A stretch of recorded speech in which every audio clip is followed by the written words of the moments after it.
Imagine a 6-year-old boy with a phone pressed to his ear, his small voice trembling as he whispers words no child should ever have to say. "Help! My sister's hurting!" Her screams echo from the stepfather's room, a sound that rips through the quiet night and unveils a monster hiding just next door. This is Willow Creek, Oregon, a sleepy little town nestled against towering pines, their branches swaying in the restless October wind, carrying the scent of damp earth and resin through the crisp air. A chill seeps into cracks of a weathered clapper house on Pine Hollow Lane, its chipped paint peeling like forgotten promises, its fog windows holding secrets too heavy to speak. Dusk falls slow and heavy, the sky outside shifting from a bruised purple to a fading gold, the last rays of light slipping away as if they know what's coming. Sammy Carter kneels on a scratched oak floor of his tiny bedroom, a boy barely 4 feet 1 inch, his freckled cheeks still soft with the innocence of youth, his hazel eyes wide and searching beneath a mop of tousle brown hair. His small hands, sticky from jelly sandwiches devoured hours ago in the yard, guide a line of toy trains across the hardwood. Red engines chugging in silence, green cabooses trailing faithfully, blue boxcars wobbling on uneven tracks laid out like a child's dream of escape. The wheels squeak faintly, a steady hum that fills the stillness of his room, where the air hangs thick with dust and the faint tang of pine needles tracked on his sneakers from an afternoon chasing crickets. A single bulb swings overhead, its dim glow flickering uncertainly, casting jagged shadows that twist his trains into fleeting shapes. Dragons one moment, ghosts the next, things he can't name but feels deep in his young bones. Downstairs, the kitchen comes alive with sound. A skillet hisses as oil pops like tiny firecrackers. Dan Turner frying fish he dragged from the creek that morning, their scales shimmering in the pan before the sharp stench of grease rises to the floorboards and curls into Sammy's nose. Dan's voice rumbles low, a growl beneath his breath. "Damn stove won't heat right," each word edged with the irritation Sammy's learned to dread. His fingers pause over a green caboose, the metal cold against his skin. When he hears her, Nora, his 13-year-old sister, her footsteps stumbling past his door, quick and uneven like a deer fleeing through the woods. Her bedroom door slams shut, a loud thud that shakes the thin walls and sends a shiver racing down Sammy's spine, a sound that lingers in the air like a cry she didn't mean to let slip. Nora's is everything. His big sister who used to twirl in the yard until they fell laughing into grass, her dark hair flying wild as she sang songs about pirates braving stormy seas or stars winking in the night sky. She'd tie ribbons in her hair, red ones, gold ones, and dance across the lawn, her bare feet kicking up dust, her laughter a melody that wrapped their small world in safety. But that Nora's gone now, replaced by this quiet, shrinking girl who locks herself away, her room a fortress he can't reach, her voice silenced, her eyes always darting like she's waiting for something awful to strike. "Nora, get down here and do the dishes, now!" Dan's shout tears through the house, a deep roar that rattles the windows and knots Sammy's stomach tight. He drops his train, the caboose tipping over with a soft clink, and creeps to his doorway, sock feet whispering across the creaking floor. The hallway stretches out dim and narrow before him, the light from downstairs spilling up in a sickly yellow glow that flickers like it's about to die. Nora steps from her room, her figure small and hunched, her black hair falling over her face like a curtain to hide her eyes, her oversized hoodie sagging off her shoulders, swallowing her thin frame in folds of gray fabric that make her look smaller than she is. Her steps drag, reluctant and heavy, each one pulling her towards something she can't escape, her sneakers scuffing the faded runner rug with a mournful little hiss that twists Sammy's chest. "Move it, girl." Dan's voice lashes out again, sharp and impatient, cutting through the stillness like a whip. Sammy's breath catches in his throat. She flinches hard, shoulders curling inward as if she could shrink away, her hands twisting together in front of her, fingers knotting like she's holding herself together by sheer will. Downstairs, the kitchen fills with noise. Plates slam onto the counter with a harsh clink that echoes. A glass slips from Nora's trembling hands and shatters. Shards skittering across the linoleum like broken promises scattering in the wind. Useless little thing. Dan snarls, his words dripping with venom as his boots thud closer, the floorboards groaning under his weight like they're crying out too. Nora bends to pick up the pieces, her hands shaking so hard the air trembles with her fear, her breath quick and shallow, the kitchen heavy with the sour stench of fish and the heat of Dan's simmering rage. Sammy's heart pounds against his ribs. He wants to shout, to run down those stairs and yank her away from that storm, but his legs feel rooted to the spot, his voice trapped deep inside like a bird beating against a cage it can't break. Then gravel crunches outside, the low rumble of their mom's old pickup, rolling into the drive. Ellen's home from the diner, her shift finally done. "Dinner smells great," she calls out, her voice warm but weary as she steps inside, her apron stained with coffee and grease, her blonde hair limp and tangled from hours on her feet. Dan's face shifts in an instant. A hollow grin slithers across it, his eyes glinting with something cold as he turns from the stove. "Caught these fresh today," he says, smooth as glass, a live Sammy can taste in the back of his throat. Ellen brushes past Nora, dropping a quick kiss on her forehead. Nora flinches again, a tiny jerk that Sammy sees clear as day, her hands trembling harder, her breath hitching like she's choking on something she can't say. Ellen doesn't notice, already chattering about spilled coffee and rude truckers, her exhaustion blinding her to the storm brewing right under her roof. Sammy lingers at the top of the stairs, a small shadow in the dark, fingers gripping the banister until his knuckles turn white. The house feels wrong, suffocating, like it's holding its breath for something to snap. And then from upstairs, a wail cuts through the night, high and raw, clawing at his ears, shattering the fragile quiet, and sending his whole world tumbling into chaos. Sammy's world feels like it's tipping, sliding toward darkness he can't quite see. Nora's his anchor, the sister who once held his hand tight through thunderstorms, whispering stories until the lightning passed. But now she's drifting away, pulled under by the heavy shadow of Dan Turner. He's just a small boy, 4 feet 1 inch, all sharp elbows and freckled knees, kneeling in his room with his toy train scattered around him, their chip paint catching the dim flicker of that swaying bulb overhead. The air hangs thick with dust and the faint sting of pine sap clinging to his clothes from hours spent digging in the yard, chasing crickets until the sun sank low. Those thin walls patched with years of where creak and sigh with every gust of wind rattling the pines outside, their branches scraping the siding like a desperate plea no one hears.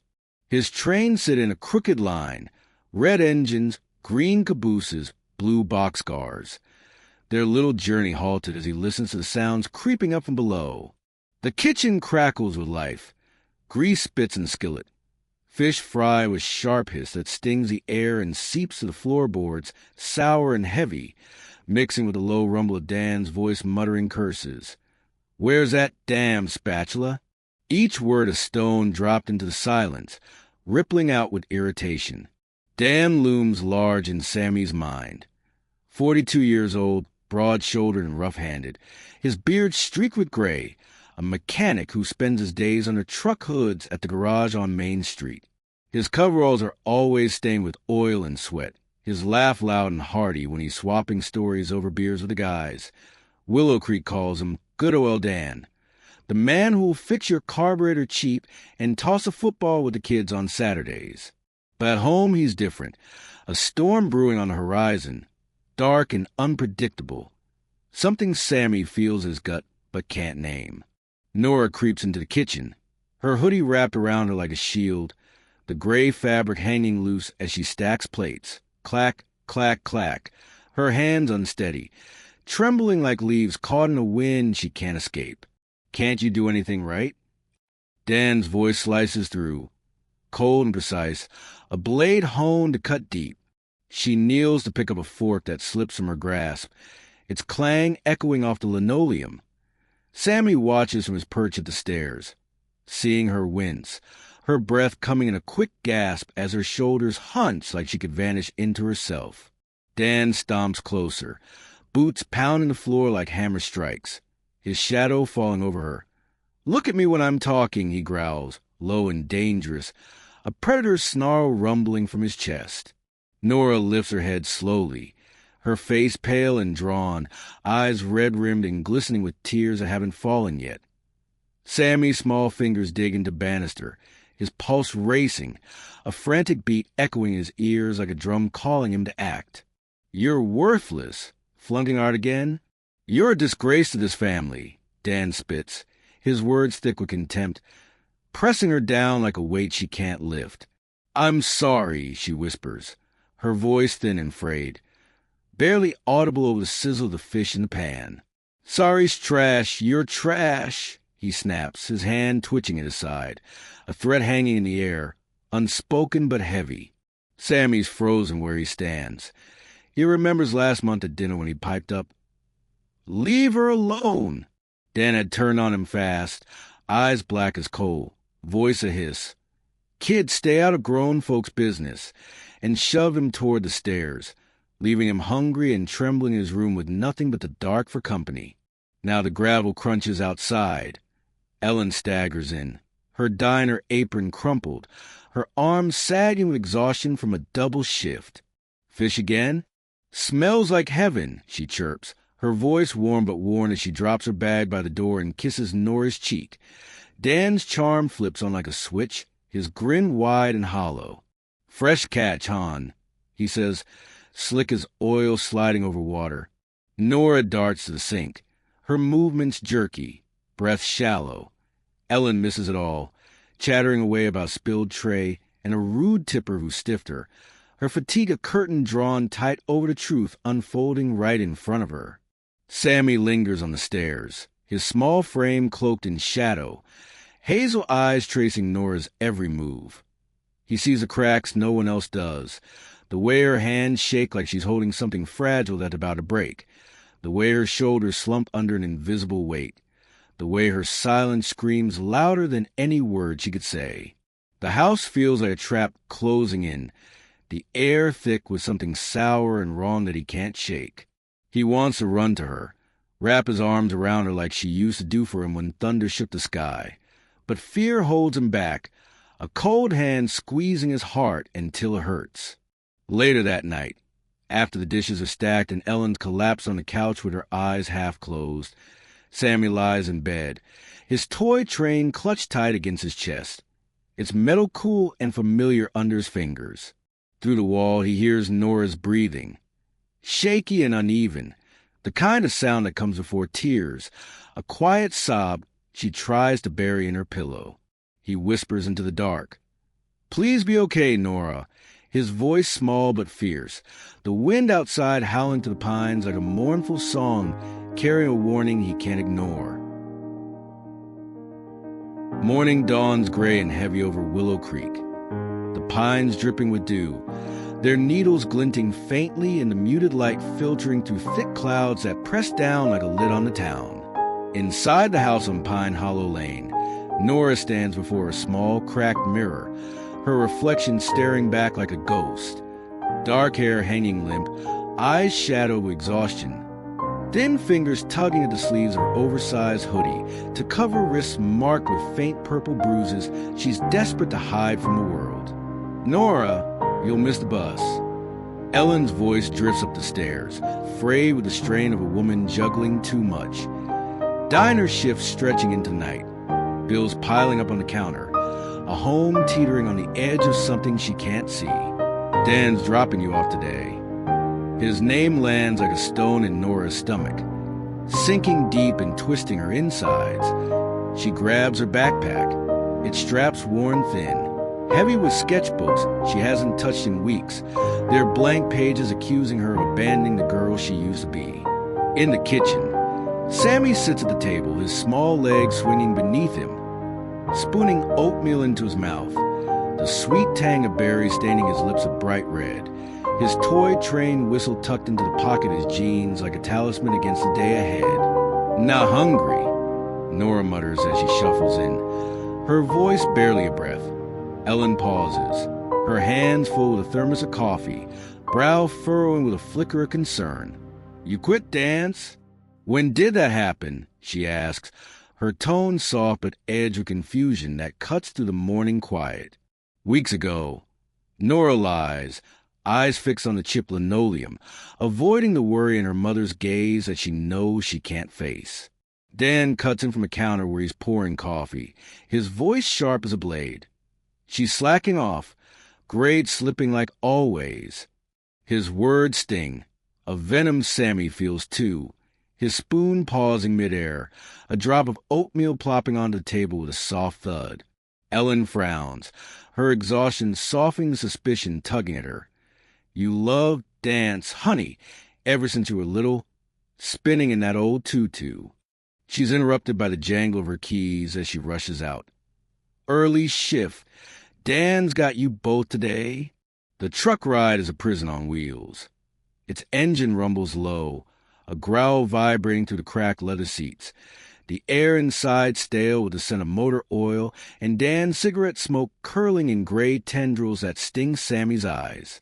He hums softly, a tuneless little song to fill the suffocating silence, while Nora presses herself against the passenger door, her breath fogging the glass in quick, shallow bursts, hands clenched tight in her lap. They pull up to Sammy's school first, the elementary building squat and gray under the heavy sky. Dan's hand clamps down on Nora's arm as Sammy gathers his bag, his grip tight enough to leave a mark, his voice a low hiss. "No more screw-ups, you hear me? You're embarrassing me out there." She nods, her face blank, eyes dull and far away. Sammy pauses at the door, his small voice breaking through tension. "Nora, my train race is Friday. Will you come watch?" Dan answers for her, his tone clipped and final. She's too busy failing kiddo. Focus on her own stuff. Sammy's hope crumbles like dry leaves underfoot. Nora whispers, "Maybe," so soft it's nearly lost. But Dan's hand tightens on the wheel, knuckles whitening as he snaps. "Speak up, rude little brat," and pulls away, leaving Sammy on the curb, his small figure watching the truck vanish into gray morning. They don't head to the middle school's drop-off. Instead, Dan veers into the back lot, a shadowed corner behind the gym where the pines crowd close, their branches scratching at the truck's roof like fingers begging to be let in. "You drag me down," he growls, turning to face her, his eyes hard as flint, his breath sour with coffee and smoke that fills the cab. "Useless. Can't even pass a damn art class. What's wrong with you?" Nora's hands fumble with her seatbelt, fingers trembling, heart pounding in her chest like a trapped bird. She stumbles out, the door slamming behind her with a hollow bang, fleeing a stare as it burns into her back like a brand. Kids stream past, laughing and shouting. Teachers wave from the steps, all oblivious of the girl in the gray hoodie clutching her bag like a shield, her steps quick and unsteady across the asphalt. In her first class, art, once her sanctuary, her pencil stalls over the paper, hands shaking as the lines blur, her teacher calling out, "Nora, share your thoughts?" Her voice chokes, a whisper swallowed by the chatter, classmates snickering behind her. She sinks lower in her seat, chest tight with a panic she can't name. At lunch she hides in the library, pulling out a sketchbook, her last drawing of Sammy smudged with tears she didn't know she'd shed. She can't finish it, can't face the joy it once held. She walks home alone, pine needles crunching under her sneakers, the wind cold against her face, each step a delay of the inevitable. Dan's boots on the stairs, his voice in the dark, the weight of his hand she can't outrun. Night falls thick and heavy over Willow Creek, the pines swaying in a restless wind that moans through the branches, their shadows stretching long and dark across the Clabber house on Pine Hollow Lane. Ellen's gone, another late shift at the diner stretching into the early hours, leaving Sammy and Nora alone with Dan, the air in the house tight and brittle, ready to shatter with the slightest touch. The kitchen clock hums softly, 7:19 p.m., its hands ticking slow and deliberate, a steady beat against the tension building like a storm inside these walls. Sammy sits at the table, pouring juice into a chipped glass, the liquid sloshing over the rim, cold and sticky against his small fingers as he hunches over the edge, hazel eyes darting toward the stairs with a flicker of unease. Nora sits across from him, her toast untouched, crumbling in her hands as her fork scrapes slow, aimless circles against the plate, a faint scratch in the quiet that feels louder than it should. "I can heat some soup," she offers, her voice small and trembling like a leaf caught in the wind, barely breaking the silence. "He's fine. Quit hovering over him." Dan's bark cuts through from upstairs, sharp and jagged, echoing down the hall, a command that makes Nora's shoulders flinch, her fingers tightening around the fork until her knuckles glow white in the dim light. Sammy whispers across the table, "Go on, I'm okay," his voice soft but steady, eyes locked on hers with quiet plea. She nods, a tiny jerk her head, and rises, her chair scraping against the linoleum with a low, pained groan that lingers in the air. She climbs the stairs, steps slow and heavy, her hoodie sagging around like a shroud, the gray fabric catching the faint light from the bulbs swaying in the hall. Sammy sips his juice, the tartness sharp on his tongue, ears strained to catch every sound. Upstairs, voices murmur at first, then sharpen, Dan's tone slicing through. "Dumb girl, can't even sort these right," followed by a thud, heavy and wrong, with splintering underforce. Nora's sob slips out, raw and quick, a sound she tries to choke back. Sammy's glass slips from his hand, shattering on the floor with a bright crash, juice pooling red like blood, his heart slamming against his ribs in a wild, frantic rhythm. More thuds echo down, flesh striking walls, a cry she buries deep, her voice breaking through in gasps, "Please stop." Each sound a knife twisting in Sammy's chest, sharp and relentless. He remembers his teacher's words, Miss Harper, from a safety talk last week. If someone's in danger, call 911. It's what brave kids do. That lesson stuck with him, her gentle voice replaying his mind as he watched Nora shrink day by day. He slides from his chair, sock feet silent on the cold floor, and darts to the hall where the old corded phone sits on a rickety table, its receiver heavy in his small, trembling hands, the cord tangling around his fingers like a snare. "You're a failure, a damn embarrassment." Dan roars from above, his voice a tidal wave crashing down. A loud crash follows, something heavy toppling. Maybe the toolbox Nora was sorting, its metal contents spilling with a clatter that rings in Sammy's ears like a call to action. He ducks under the stairs, shadows swallowing him whole, the air thick with dust and the faint smell of pine, breath quick and shallow as he presses the numbers. 911. The dial tone buzzing loud in his ear, a lifeline cutting through his panic. It rings once, twice. 911, what's your emergency? A woman's voice answers, calm and steady, slicing through his fear. "My sister's hurting," he chokes out, voice tiny and shaking like a leaf in a storm. "Where are you, sweetheart?" she asks, her tone soft but urgent. 19 Pine Hollow. Dan's doing it. He's hitting her. His words tumble out fast, desperate. A scream tears through from upstairs, sharp and piercing, and his breath stops, his small body trembling against the wall. "Help's coming. Stay safe. Can you hide?" The operator soothes, her voice a thread of calm he clings to with everything he has. Sirens wail in the distance. Faint at first, then growing louder, a rising howl that cuts through the night. Red and blue lights flash through the windows, pulsing across the walls like a heartbeat racing out of control. "Hide," she repeats.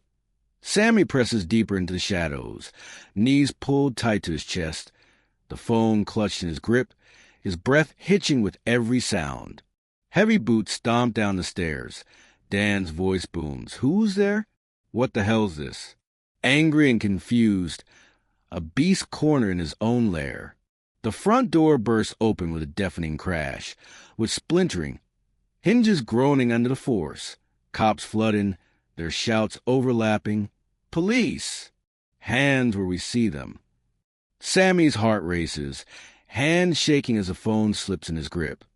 He hears Nora's cry again, fainter now, a sound that breaks him open inside, and he knows, deep in his bones, that he's done something big, something that might just save her from the dark. Chaos explodes to the house on Pine Hollow Lane, the night torn apart by the thunder of boots and sharp commands. Police! Hands up! Sammy huddles under the stairs, his small body pressed into the shadow corner, the old phone clutched tight against his chest, its cord dangling like a lifeline he's afraid to let go. His hazel eyes dart toward the stairs, wide and glistening with unshed tears, breath coming in quick, shallow gasps that burn his throat. The sirens outside scream closer, their wail flooding the quiet streets of Willow Creek. Red and blue lights slashing through the windows in frantic streaks that paint the walls with urgency. Check upstairs now! A cop's voice cuts through, firm and commanding, boots pounding up the creaking steps, the floorboards groaning under their weight like the house itself is crying out. Dan's voice shifts fast. Officers, this is just a misunderstanding, a little family spat. Oily and smooth, but there's a crack in it, a tremor Sammy hears, a lie unraveling under pressure. A sharp cry pierces the air. Oh, God! Get medics up here! A woman's voice, tight with shock, echoing from Nora's room like a punch to Sammy's gut. His heart lurches. He creeps out from his hiding spot, socked feet silent on the cold floor, the phone slipping from his trembling hands to clatter softly against the wood. Officer Tara spots him, a tall woman with kind eyes and a braid swinging down her back. Hey, little guy, you the one who called? Her voice is soft but steady, hands raised to calm him as she kneels. Sammy nods, throat tight. Is Nora okay, please? Is she okay? His voice breaks, small and desperate. Before Tara can answer, paramedics rush to the front door, stretcher rattling, boots scuffing the linoleum, voices overlapping. Female, teen, upstairs, multiple injuries. Dan stands in the living room, his broad frame shrinking as cuffs snap around his wrists, his face twisting with rage. You little rat! This is your fault, he snarls, lunging toward Sammy, but Tara steps in front, stands firm. Eyes on me, not him. Another cop yanks Dan back, boots dragging across the floor, his voice rising. I'll make you pay. But the threat fades as he's shoved toward the door, his shadow shrinking in the flashing lights outside. The stairs creak again. Paramedics descend, slow and careful, Nora strapped to the stretcher, her face pale and streaked with tears, lips split and bleeding. Hoodie torn at the shoulder, bruises blooming dark across her cheek and neck like storm clouds on her skin. Her dark hair spills over the edge, tangled and wild. Her eyes find Sammy's, wide and glassy, a flicker of relief breaking through the pain. Mommy, she whispers, voice a broken thread barely holding together. She's on her way. A female cop assures her, following the stretcher, radio crackling with updates. Sammy's legs wobble, but he stands taller, small hands clench at his sides. Officer Tara kneels beside him, voice low and warm. You did the right thing, kiddo. You're a hero tonight. Upstairs, the scene unfolds in fragments. Cops murmur. Cameras flash. A broken toolbox lies spilled across the floor, wrenches and screws glinting in the harsh light. Blood smears the wall in a jagged arc. A shattered lamp casts eerie shadows over the wreckage. Sammy's voice steadies. He's always mean to her, yells at her, hits her, makes her cry. It's been forever. His words spill out, a flood he can't hold back, each one lifting a weight from his chest. Outside, neighbors gather, faces pale in the pulsing lights. Whispers rising, Dan? No way, he's such a good guy.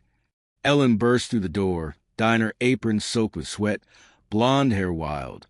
She sees Nora on the stretcher and freezes, a silent scream tearing from her throat as she stumbles forward. Oh, God, my baby. Sammy clutches his toy train, its metal warm in his palm. I heard her screaming. I had to, he says, voice cracking, tears brimming but held back by a strength he didn't know he had. Tara nods, hand gentle on his shoulder. You saved her. Sammy, you really did. Cops uncover more. A small phone hidden under Nora's mattress. Screen cracked but alive. Video she recorded in secret. He's hurting me again. Her voice whispers in one, shaky and small. I don't know how to stop him. The house trembles. Walls exhaling years of buried pain. Truth spills out raw and jagged. A wound lay bare under Willow Creek's quiet pines. The night forever changed by a 6-year-old's courage that refused to stay silent. The police station on the edge of Willow Creek glows stark under fluorescent lights, its air heavy with the scent of stale coffee and disinfectant, a cold contrast to the warm chaos that erupted on Pine Hollow Lane. Sammy sits in a child-friendly room, walls painted a soft blue, a small table between him and Detective Mia Voss, a woman with sharp eyes and a gentle smile that doesn't quite reach them, her notepad open, pen poised to capture every word. He clutches his toy train, green caboose pressed tight against his chest, a cup of cocoa steaming untouched before him, its warmth lost on his trembling hands that won't still. Sammy, Mia begins, her voice low and steady like a hand reaching to the dark. Can you tell me why you called tonight? He swallows hard, hazel eyes darting. Then his voice comes small but clear. Miss Harper said call 911 if someone's hurting. I heard Nora screaming. Dan was hitting her, yelling mean things. His words waver at first, then strengthen. He calls her dumb, useless. She stopped dancing, locks her door, hides bruises under her sleeves. Mia scribbles fast, jaw tightening, as the pen scratches the page like a confession unfolding under her steady hand. I should have called sooner, Sammy adds, voice cracking as tears spill down his freckled cheeks, hot and silent. I saw her cry before, but I was scared, too scared. Mia leans forward, tone soft but firm. No, Sammy, you saved her tonight. None of this is your fault, you hear me? He nods, wiping his eyes with his sleeve, train trembling in his grip. Through the observation window, Ellen paces, diner apron twisted in her hands. Face pale and drawn, blonde hair falling loose as she murmurs to Dr. Lena Hart, a child psychologist with calm presence and a clipboard tucked under her arm. She's hurt bad, but alive. Sammy's brave beyond his years. Lena says, her voice a quiet anchor in the storm. Across town, the hospital hums under bright lights. Nora lies in a pediatric bed, breathing shallow under mild sedation. Her bruised face dark against white sheets, a faded dance ribbon coil on the bedside table. A gift Sammy made last spring, its red fabric frayed but fierce. A cracked phone sits beside it. Video she recorded in the dark, her voice a whisper. He hit me again tonight. I'm scared he'll kill me someday. Bruises map her skin, dark blooms on her arms, her neck, her ribs, some fresh, some fading. A timeline of pain etched deep, months of torment she buried under silence and shame. Ellen stands by her bed, hands trembling, breath hitching. I didn't see it, she sobs to Lena, voice hollow with guilt. I worked doubles, thought he was helping, thought I was keeping us afloat. Lena nods, tone gentle. He hit well, Ellen. Abusers like Dan wear masks. Charming to the world, cruel at home. Back at the station, Mia digs deeper. Dan's past unravels like a dark thread. Complaints from girls in Bend, a town 50 miles west, hushed up years ago. He cornered me in the shop. One wrote, 14 at the time. He called me worthless. Another, 12. All buried when Dan moved on, his trail of shadows slipping through small towns. Nora's videos play on Mia's laptop. I can't tell Mom. He'll hurt her too. Her voice trembles, a secret she kept to protect them all, even as it broke her apart. Sammy's words echo in Mia's mind. She stopped being Nora, a child's clarity cutting through the fog like a beacon. Ellen collapses into a chair, hands press her face. How did I miss it? Her quiet, her fear. I thought it was just teenage moods. Lena kneels beside her. He isolated her, broke her down, used his role to hide it. You couldn't know what he kept so well hidden. Mia adds a note to her file. Primary witness, Sammy Carter, age 6, identified ongoing abuse with remarkable awareness. Then pauses, pen hovering. This isn't just one night, it's years. Outside, Willow Creek stirs, neighbors whisper. Dan Turner? The mechanic? No way. But the truth creeps out, a wound festering beneath the town's sleepy facade, exposed by a boy's small, trembling voice, a call that shattered the silence and pulled Nora from the edge of a darkness she couldn't escape alone. Days blur into a haze in Willow Creek, the pines standing sentinel over a town grappling with its shattered illusions. Dan Turner sits behind bars, his cell a cold concrete box in a county jail, his charm stripped away to reveal the monster beneath, no longer able to hide. The Clabber house on Pine Hollow Lane stands empty, windows dark, walls exhaling years of buried pain like a sigh too long held. Ellen's taken Sammy and Nora to her sister June's place, a small cottage on the edge of town, its yellow paint chipped but warm, its garden overrun with wildflowers bending in the wind like a quiet promise of healing. Nora heals in a guest room, breath soft and uneven under a quilt June stitched years ago, its patches a map of comfort. By her bed, Sammy's dance ribbon lies coiled, a frayed thread of their bond, a reminder of the sister she's fighting to become again. Ellen quits her double shifts, eyes sunken with exhaustion and guilt, hands trembling as she brews tea in June's cramped kitchen, steam rising like a fragile hope. She's there now, every moment, watching her children breathe, afraid to look away lest they slip from her grasp again. Detective Mia Voss digs deeper at the station, desk buried under files. Dan's past spills out like a dark river. Tara, 15, from Bend. He shamed me in his shop, said I'd amount to nothing. June 12. He grabbed me when no one was looking. Complaints brushed aside, buried by small-town trust in a man who fixed their trucks and grinned at their barbecues. Nora's videos, cracked phone, cracked voice, play on a loop in Mia's mind. He says I'm nothing, that Mom'll hate me if I tell. Her bruises tell more. Months, maybe years. A timeline of terror etched into her skin, hidden under hoodies and silence she thought would keep her safe. At June's, Nora sits with Dr. Lena Hart, voice a whisper. He stole everything, my dance, my words, me. I thought I deserved it somehow. Tears fall slow and heavy, but Sammy saw me, even when I couldn't see myself. Lena nods, pen still. He saw the real you, Nora, and he fought for her with everything he had. Sammy builds train tracks across June's living room floor, small hands steady, hazel eyes bright but shadowed. He talks to Mia, his counselor now, a young woman with a soft voice and a box of blocks labeled with feelings. Fear, courage, sadness, pride. Mom's quiet all the time, he says, stacking sadness high. Nora locks her door, jumps when the wind bangs the shutters. Mia nods.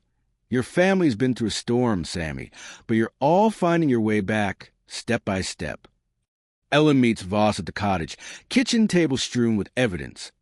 Photos of Nora's injuries, grainy stills from her videos, old complaints from Ben gathering dust in forgotten drawers. He's done, no bail. Voss says, voice firm. Those videos, Sammy's call, it's enough for life behind bars. Nora bolts her door each night, lights burning bright. Sammy knocks one evening, a mug of cocoa wobbling in his hands. Aunt June made it, he says, grin shy. She opens the door a crack, smile faint but real.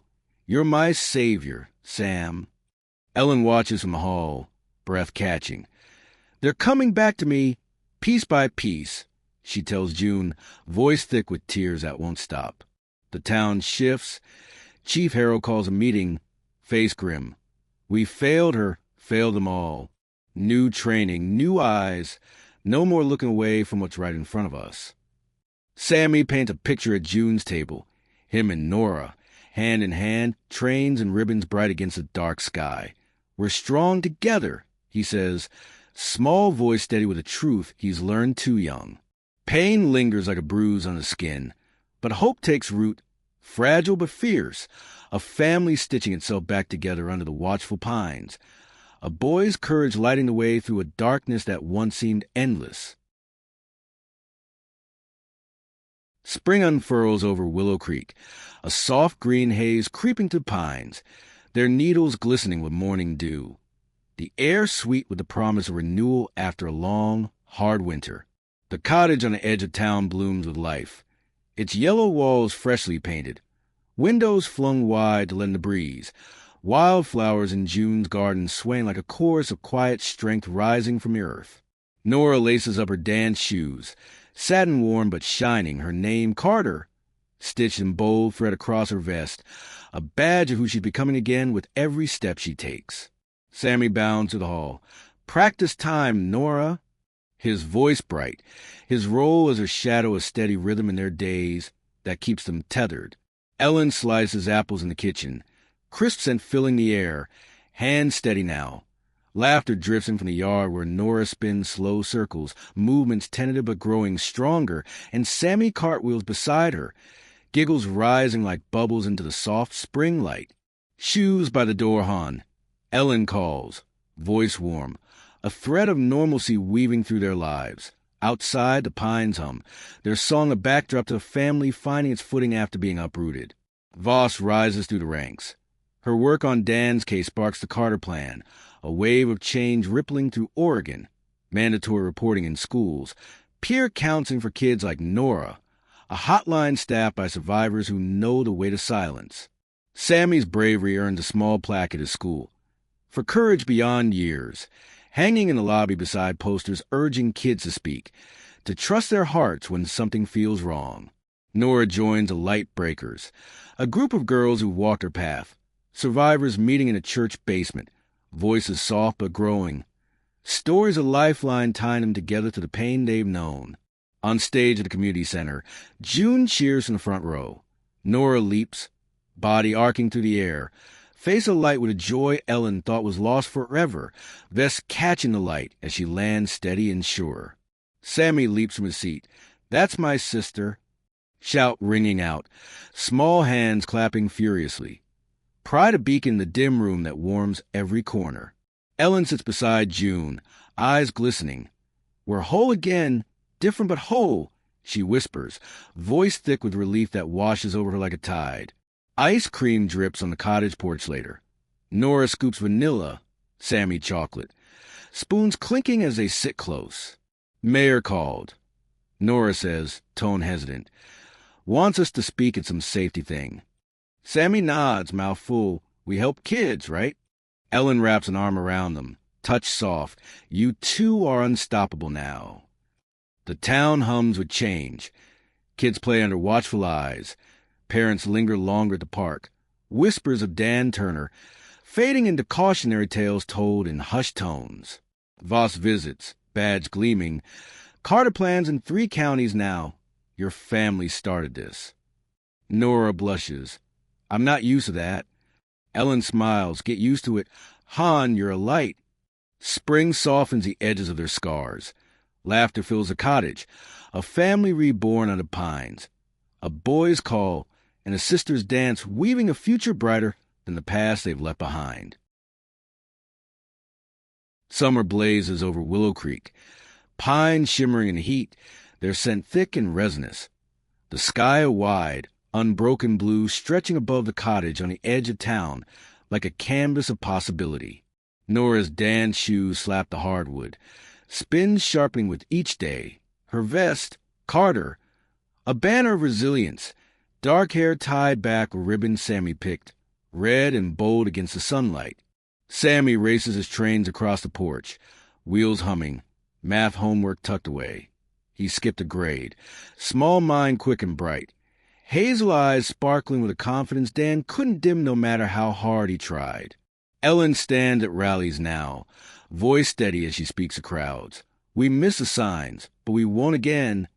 Diner apron swapped for a blazer, her fight reshaping schools and towns beyond their own, a ripple growing into a wave.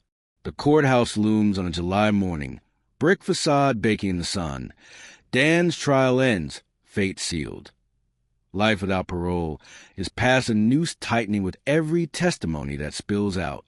June, Ellen's sister, takes a stand. "I warned Ben about him years ago. They didn't listen." Voice cracking, gray hair catching the light. Tara, now 17, sobs. "He broke me, made me hate myself." Words mirrored in Nora's pain, echoing through the room. Sammy's call replays on a courtroom screen. I heard her scream.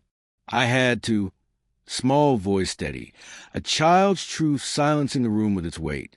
Nora stand outside, hand in Ellen's. Sammy's fingers lace through hers. They form a chain unbreakable now. Shoulders straight, hoodie gone. A sundress letting the sun touch her skin for the first time in years. Ellen demands change at the school board. No more silence, no more excuses. And they listen, policy shifting. Training, vigilance, a net to catch the next dam before he strikes. Nora writes in a journal now, words flowing. Bravery's a cry in the dark. Sammy taught me that. I dance again because he saw me when I couldn't. Her light breakers grow. Girls from Bend, from Salem, voices rising. Strength of chorus healing old wounds that once felt permanent. Sammy painted school. Him and Nora, trains and ribbons against a stormy sky. True fights, he tells his teacher. Small hands steady with a brush, a wisdom beyond his years. Voss closes her files. 19 girls spoke. Stories of flood washing away years of shadows. This is bigger than Willow Creek now, she tells Ellen, voice firm with resolve. Ellen watches from the cottage window. Nora leaps in the yard, body strong. Sammy cheers. Laughter a bell ringing clear. A bond forged in fire, unyielding against anything that might come. The town softens under summer's glow. Justice roots deep, a promise in every spin, every laugh.